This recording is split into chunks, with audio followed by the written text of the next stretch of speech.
Hi. So I've been traveling to Bangkok in Thailand for more than 10 times, and every single time something strange will happen. Within 2 days, I sleep better, I feel relaxed. It feels like my anxiety and the stress just dropped to the lowest level. And it makes no difference if I was on a work trip or just a vacation. So the same thing happens every time. So I just started to think why the same person can feel so differently in different cities. So, my first guess was because of the vacation mood. You are relaxed, so you have less stress. But then I noticed it on work trip too. You have the same schedule, you have the same deadlines, but completely different feelings.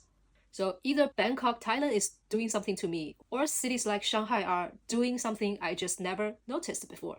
Not just me, people living in places like Thailand, Bali, Vietnam, they are reported with lower stress levels, even though they earn much less than people living in cities like New York and Shanghai. This is against something that many of us will assume.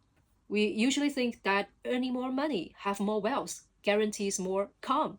But the real story isn't like this. My observation points to just one thing: light. Not just enough light, but very consistent light. Okay, here's the thing.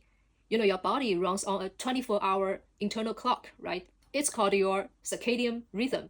And what you don't know is that this internal clock runs on light. Not just how much light you get, but how consistent it is. Thailand, Bangkok is quite close to the equator. It gets roughly 12 hours of daylight every single day across the year. So it feels the same every day. Your body wakes up and it gets lights, it runs its circle, and it resets at night. The cycle is clean and predictable. So what about Shanghai and New York? The daylight changes drastically across the year in different seasons. Maybe 9 hours in winter and probably 14 hours in summer. Your internal clock is constantly fighting and trying to catch up. It's stretching and it's compressing, it never settles. Over time, it just creates a very low level of biological stress. And most people don't even notice it. They think, oh, it's just the winter symptom. And here's the part that actually got me. When you feel very low or stressed in winter, what would you normally do? You just stay home. You close the curtains, you rest indoors, think it's the way to protect yourself. Of course, it feels like the right thing to do. Self-care, right?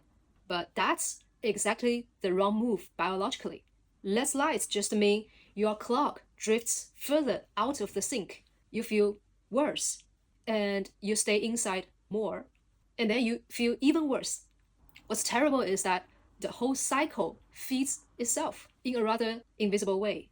It is not your weakness, it's just the body and the biology designed to do so. You're just in the wrong environment.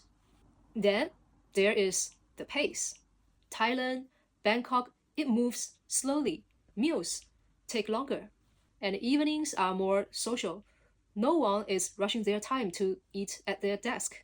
When I first noticed this, I thought, oh, maybe people are less productive here. But I was wrong. This pace is actually a biological adaptation. In sustained heat, your body just slows down to protect itself. And over generations, that became culture. And culture is now protecting people's nerve system. In cities like Shanghai and New York, the very opposite thing just happened. Cold climates demand urgency. People move very fast. They store resources so they can survive in winter. That urgency became culture too. And now it feels like millions of people are running on this survival program, but they don't notice it. But you don't actually need to move to Bangkok. You can just borrow a few things from it. So first, morning light. Early wake ups and spend 10-15 minutes outside before you start to make phone calls, for text messages, even before your coffee time. Your circadian clock sets itself in the first hour. You just need to give it a real signal. And second, eat for serotonin. So your brain makes the molecule that regulates your mood from something called tryptophan. And tryptophan only comes from food. It comes from things you are already eating, like egg, fish, chicken, nuts, spinach, seeds, tofu, and you can add three more things on purpose. That is dark chocolate, meaning 75-80% up, and bananas and red dates. These are real good foods for you.